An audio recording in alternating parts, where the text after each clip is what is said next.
Here we are nearly a month after the deadly floods in the Texas Hill Country, and survivors waited hours in Kerrville to testify before Texas lawmakers. KHOU 11's Amanda Henderson was there late into the night as families shared heartbreaking stories and called for urgent change. Fighting back tears, Houston mom Kelly Raybon sits eye to eye with Texas lawmakers, sharing her July 4th nightmare. Her sons Brock and Braden Davis were at Camp La Junta when the July 4th floodwaters ripped through their cabins. My 9-year-old was in a higher cabin, and for 12 agonizing hours, he had no idea if his little brother was alive. The siblings both survived, speaking with KHOU 11 right after returning home to Houston. Now their mother shares a family update with the state's Joint Select Committee on Disaster Preparedness and Flooding. Brock scans every room for higher ground. He checks the weather constantly.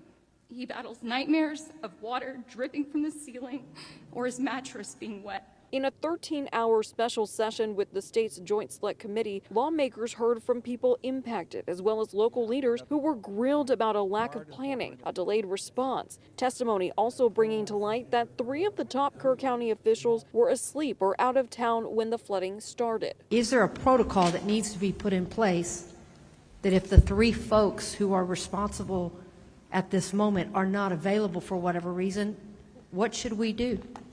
Yes, ma'am. We can look at that real hard. Several lawmakers saying how critical it is to be meeting in the epicenter of the deadly July 4th floods that have left at least 137 people dead, giving a picture of the destruction and heartbreak. They're finding wallets. They're finding limbs. And tiny homes crashing and more crashing, get dead silent, then more crashes, then more screams, and that went on for 15-20 minutes. My daughter was not identified until Thursday the 10th.